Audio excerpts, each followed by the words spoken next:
آج مسجد اقصی آپ کو اور مجھے کیا پکار نہیں رہی ہوگی؟ کیا مسجد اقصی مجھے اور آپ کو بلا نہیں رہی ہوگی؟ چلو پوری دنیا کے 55 سے زائد اسلامی ممالک ہیں، اس کو تم اپنا قبلہ اول نہیں مانتے، کم از کم مسجد ہی تسلیم کر لو۔ ومن اظلم ممن منع مساجد اللہ ان یذکر فیہا اسمہ وسعی فی خرابها، اس سے بڑھ کر ظالم کون ہو سکتا ہے جو اللہ کی مسجدوں کے اندر اللہ کے نام سے روکے اور ان کو خراب کرنے کے در پہ ہو جائے؟ کہاں ہے عمر بن خطاب؟ کہاں ہے صلاح الدین ایوبی؟ عمر اب کیوں نہیں آتے؟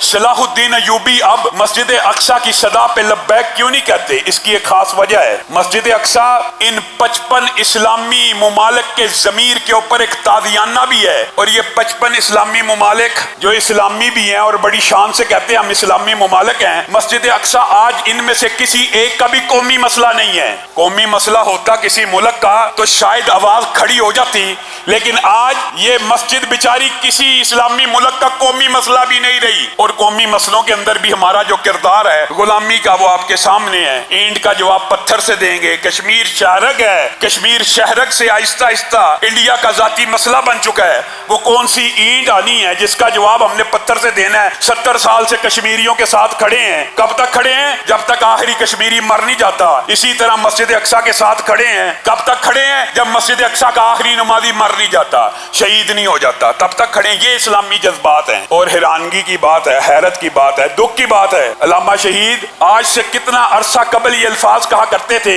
آج کے بھی کیسے صورتحال کے مترادف ہے۔ مسلمان مالدار بھی ہیں، امیر بھی ہیں، ممالک بھی کم نہیں، تعداد بھی کم نہیں، اسلحہ بھی کم نہیں، مگ بھی ہیں، مراج بھی ہیں، F-16 بھی ہیں، لیکن دفاع نہیں کرتے۔ میدان بدر کو بھول چکے ہیں۔ میدان بدر میں 313 نے یہی بہانے لگائے تھے، ان کی تعداد بہت زیادہ، وہ طاقت والے ہیں، کچھ حکمت عملی اختیار کرنی چاہیے۔ محمد رسول اللہ صلی اللہ علیہ وسلم نے جب اتنے عظیم الشان لشکر کا سارا معاملہ اپنے صحابہ کے سامنے رکھا تو انہوں نے کہا تھا اللہ کے رسول ہمیں یہ نہ سمجھنا کہ ہم موسیٰ کی طرح آپ کو کہہ دیں گے کہ فَاذْهَبْ أَنْتَ وَرَبُّكَ فَقَاتِلَا إِنَّهَا هُنَا قَاعِدُونَ، ہم یہ نہیں کہیں گے کہ آپ اور آپ کا رب جا کے لڑے ہم یہاں بیٹھے ہیں، بلکہ آپ کی طرف آنے والے ہر تیر کو پہلے ہم کھائیں گے پھر آپ کی طرف بڑھے گا، آپ ہمیں سمندروں میں اتر جانے کا حکم دیں گے ہم اتر جائیں گے۔ قائد اعظم محمد علی جناح رحمہ اللہ نے یہ بات کہہ دی تھی کہ اسرائیل اسلامی ریاستوں کے قلب کے اندر ایک نجائز خنجر ہے، پوری دنیا مان جائے، پاکستان اسرائیل کے وجود کو نہیں مان سکتا۔ اور دکھ اور افسوس کی بات یہ ہے یہ اسرائیل عرب ریاستوں کے قلب کے اندر ہے، مسلم ریاستوں کے قلب کے اندر ہے۔ حقیقت میں اگر آپ اس کا نقشہ اٹھا کے دیکھیں نا، یہ محاورے کی بات نہیں ہے، یہ 1.5 ارب مسلمان صرف تھوک پھینکنا شروع کر دیں تو اس سے بھی سیلاب آ جائے، اتنا سا ملک ہے۔ پورے مسلمانوں کے منہ پہ تمانچے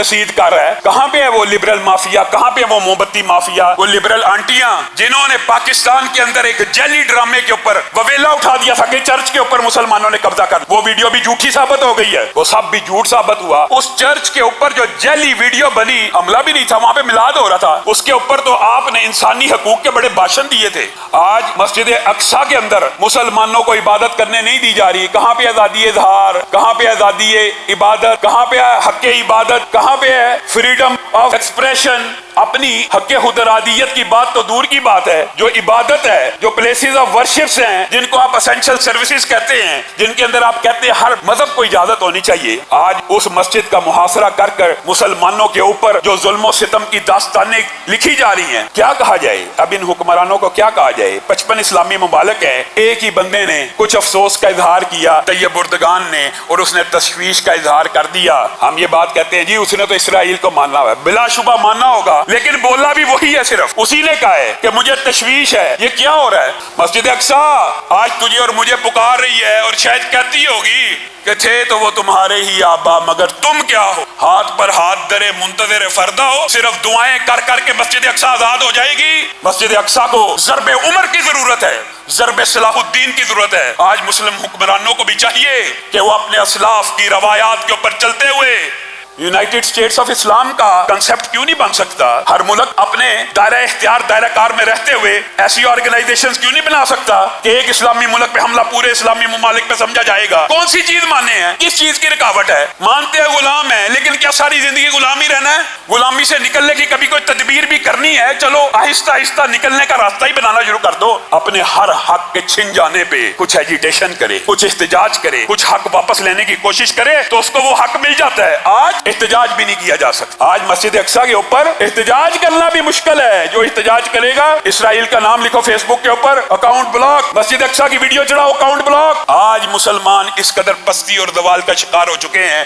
ہمارے پاس اپنی اپلیکیشنز ہی نہیں ہیں، ہمارے پاس اپنے ٹولز ہی نہیں ہیں۔ یہ تعلیم کا بھی فائدہ ہے، اس کا انکار نہیں کر رہا، لیکن اللہ کی قسم غور و فکر کر لو، آج پاکستان بھی اس کرۂ ارض کے اوپر اس خطرناک خطے میں اگر محفوظ ہے تو اللہ کی قسم کھا کے کہتا ہوں اس ایٹم بم کی وجہ سے محفوظ ہے۔ کہ چلو شکر ہے اس خطے کے حکمرانوں نے یہ سوچ لیا اور نبی کی اس حدیث کے اوپر عمل کر لیا کہ واقعی قوت کا دار و مدار اسلحے پر ہوگا، وہ حاصل کر لیا، لیکن تمام اسلامی ممالک کو اس کی طرف آنا پڑے گا۔ آپ سارے اسلامی ممالک اس بات کے اوپر جمع ہو جائیں کہ کسی اسلامی ملک کے اوپر حملہ ہمارے اوپر حملہ سمجھا جائے گا تو پھر اللہ تعالیٰ کی بھی بشارتیں ہیں، وہ 313 اکیلے کو نہیں ہے۔ کم من فیۃ قلیلۃ غلبت فیۃ کثیرۃ باذن اللہ، کتنے ہی کم تعداد کے لشکر کتنے ہی بڑے تعداد کے لشکروں پہ غالب آئے ہیں، اس بنیاد کے اوپر، اسلحے اور ایمانی قوت کی بنیاد کے اوپر۔ اور اگر 313 کا آپ نقشہ دیکھیں تو ان کے پاس اسلحہ بھی نہیں تھا۔ کافر ہے تو شمشیر پہ کرتا ہے بھروسہ، مومن ہے تو بے دیکھ بھی لڑتا ہے سپاہی۔ کہاں ہے وہ مومنانہ اوصاف؟ وہ اوصاف ہم نے کھو دیے ہیں، پھر اب ہم ماتم کریں، وویلا کریں۔ ہم تو آج اتنی زبوحالی کا شکار ہیں کہ قومی مسئلہ کشمیر اس کو بھی فراموش کر چکے، اور مسجد اقصیٰ تو اب کسی کا قومی مسئلہ ہی نہیں رہا۔ وہ مسجد اقصیٰ کہ سبحان الذی اسریٰ بعبدہ لیلا من المسجد الحرام الی المسجد الاقصیٰ، اس کی قدر و قیمت بھول گئے ہو؟ نبی کریم کو یہاں پہ لے کے جایا گیا، جبریل امین ہمراہ ہیں، نبی کریم نے دیکھا بڑے خوبصورت چہرے ہیں، کہا کون لوگ آئے ہیں؟ کہا آدم سے لے کے عیسیٰ تک جتنے پیغمبر اور رسول اٹھا لیے گئے تھے آج اتارے گئے ہیں معجزے کے طور پہ۔ کیا کرنے کے لیے اتارے گئے ہیں؟ نماز کو ادا کرنے کے لیے اتارے گئے ہیں۔ یہ نماز کو ادا کیوں نہیں کر رہے؟ یہ نماز کو ادا کیوں نہیں کر رہے جبریل امین؟ جبریل امین نے کہا ان کو اپنے امام کا انتظار ہے۔ ان کا امام کون ہے؟ جبریل امین نے نبی کریم کے کاندھہ اقدس کے اوپر ہاتھ رکھا اور 1,24,000 کم و بیش انبیاء کے مسلح امامت پہ کھڑا کر دیا۔ یہاں پہ تیرے نبی نے اتنے نبیوں کو امامت کرائی۔ آج پارلیمنٹ کے اندر بھی، پوری دنیا کے اندر بھی یہ واضح ہے کہ جی یہ مسلمانوں کا اس پہ حق نہیں ہے، مسلمانوں کا اس کے اوپر حق ہی نہیں ہے۔ اور خدا کا واسطہ یہ لبرل مافیا کی آنٹیاں آج سوئی ہوئی ہیں، ان کو انسانی حقوق اب یاد نہیں آ رہے کہ کسی مسلمان کو اس کی مسجد کے اندر عبادت نہیں کرنے دی جا رہی؟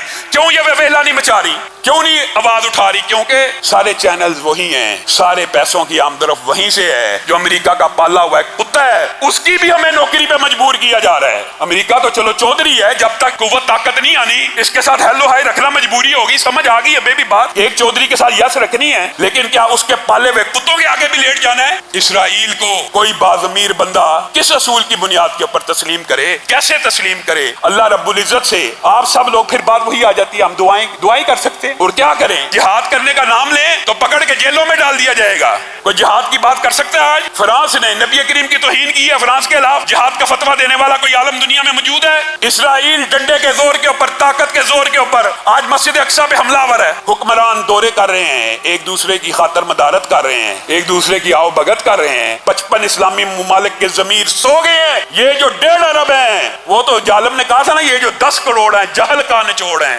ان کی فکر سو گئی۔ آج 1.5 ارب مسلمانوں کی فکر سو گئی ہے۔ آؤ اپنے اسلاف کی روایات کی طرف پلٹو۔ تمہیں تاریخ بھی غلط پڑھائی گئی، تمہارے ساتھ پروپیگنڈا کیا گیا، تمہیں یہ سمجھایا گیا یہ 1,000 برس پرانی یونیورسٹیاں تھیں، ان کی وجہ سے شاید یہ مسلمانوں پہ غالب آ گئے، تمہیں غلط سمجھایا گیا۔ تیرے پیار کا تشکر بھلا پھر بھی کب ادا ہو، یہی بس میری دعا ہو کہ ہو سحر یا مساء ہو۔ میں سلام تجھ پہ بھیجوں، میں درود پڑھتا جاؤں، میں سلام تجھ پہ بھیجوں، میں درود پڑھتا جاؤں، سلام تجھ پہ بھیجوں،